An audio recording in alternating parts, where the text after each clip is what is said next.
శాంతి. ఈరోజు 18/7/25 జూలై 18వ తేదీ బాబా యొక్క సాకార రూపంలోని మధురమైన మహావాక్యాల్ని విందాము. మధురమైన పిల్లలు, మీపై మీరే దయ చూపించుకోండి. బాబా ఏ శ్రీమతాన్నైతే ఇస్తారో దానిపై నడుస్తూ ఉండండి. పిల్లలు, సమయాన్ని వ్యర్థం చేసుకోకండి, సరైన కార్యాలను చెయ్యండి అని బాబా శ్రీమతాన్ని ఇచ్చారు. మీపై మీరే దయ చూపించుకోండి. బాబా ఏ శ్రీమతాన్నైతే ఇస్తారో దానిపై నడుస్తూ ఉండండి. పిల్లలు, సమయాన్ని వ్యర్థం చేసుకోకండి, సరైన కార్యాలను చెయ్యండి అని బాబా శ్రీమతాన్ని ఇస్తారు. ఈరోజు ప్రశ్న, భాగ్యవంతులైన పిల్లల ముఖ్య ధారణ ఏంటి? ఏంటి వారి ముఖ్య ధారణ?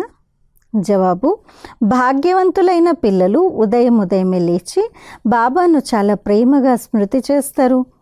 బాబాతో మధురాతి మధురమైన మాటలు మాట్లాడతారు. వారెప్పుడూ తమపై తాము దయారహితంగా వ్యవహరించరు.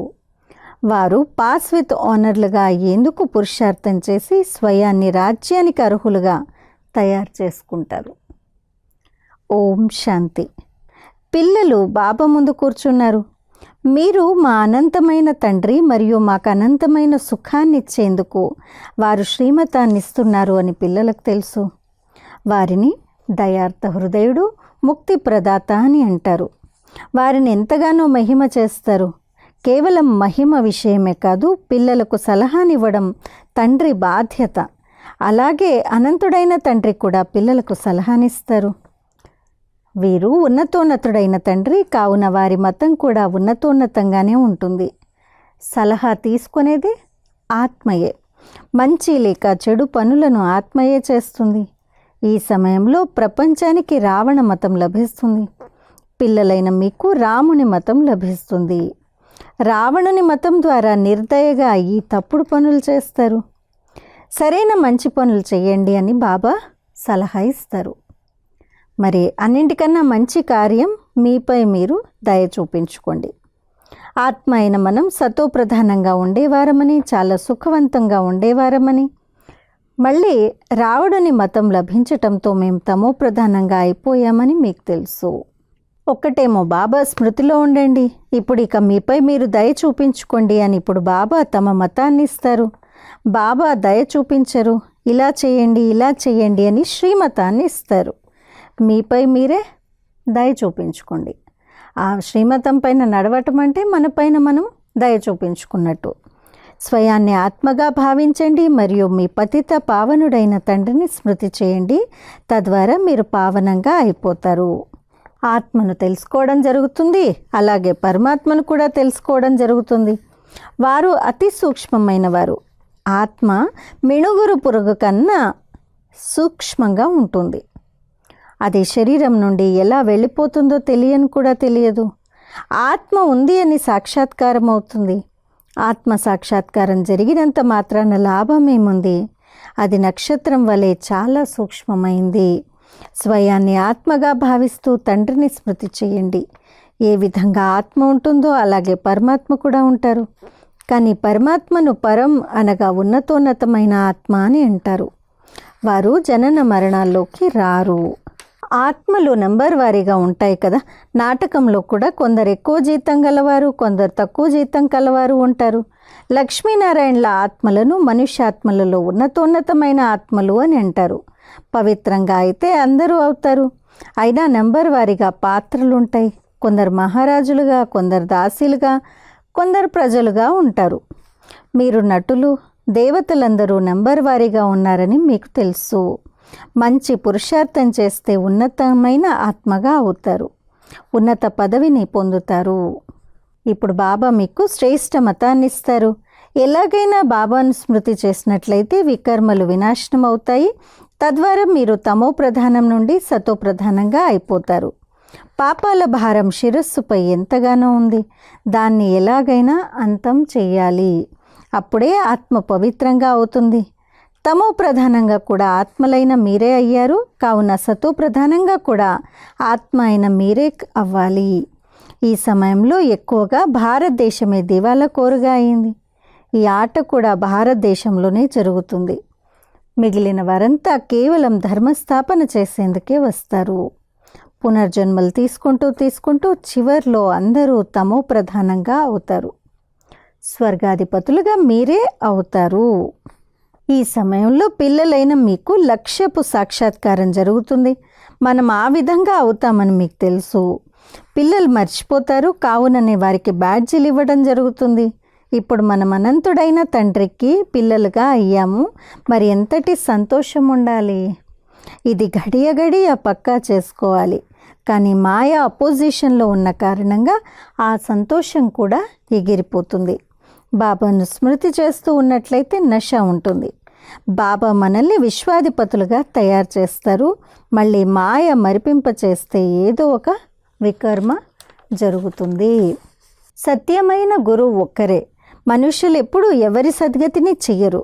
సద్గతి దాత ఒక్కరే, వారినే సద్గురువు అని అంటారు.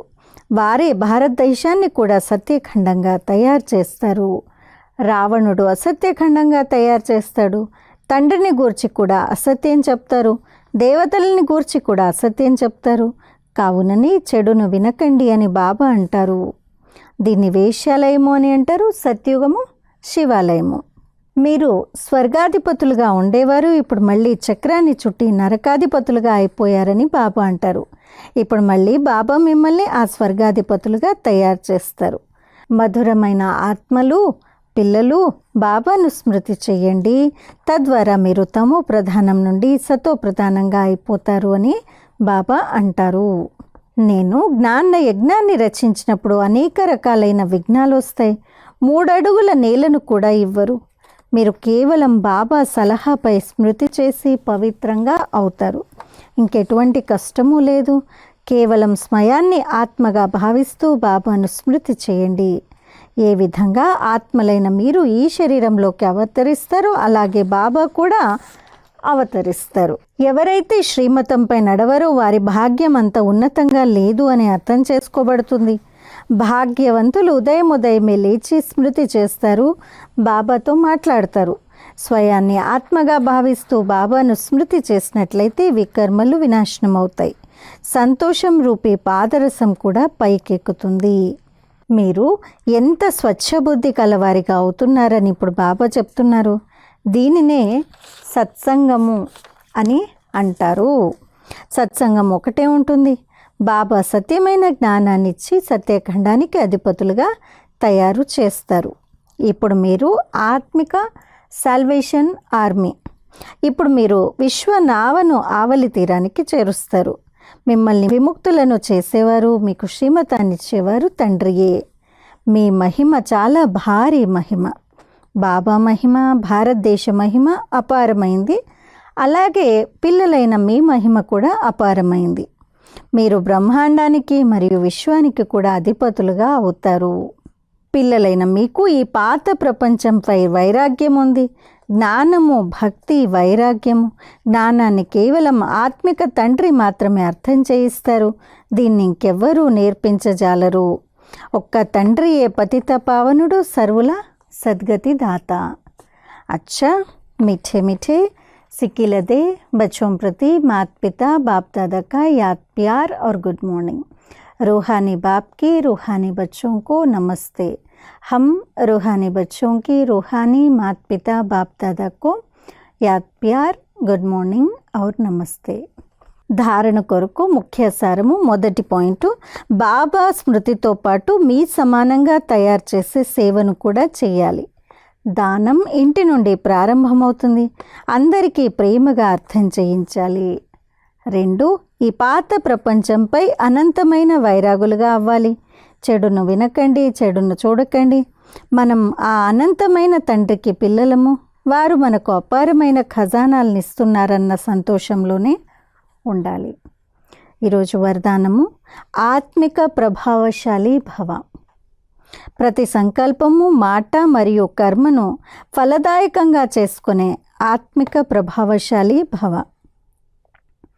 ప్రతి సంకల్పము, మాట మరియు కర్మను ఫలదాయకంగా చేసుకునే ఆత్మిక ప్రభావశాలి భవ.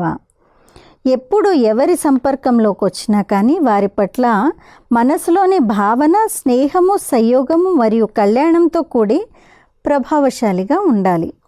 ప్రతి మాట ఎవరికైనా ధైర్యాన్ని, ఉల్లాసాన్ని కలిగించే ప్రభావశాలిగా ఉండాలి.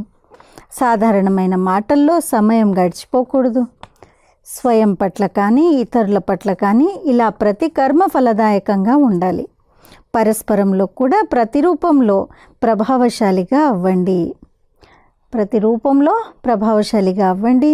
సేవలో ఆత్మిక ప్రభావశాలురుగా అయినట్లయితే అప్పుడు తండ్రిని ప్రత్యక్షం చేసేందుకు నిమిత్తులుగా అవ్వగలరు.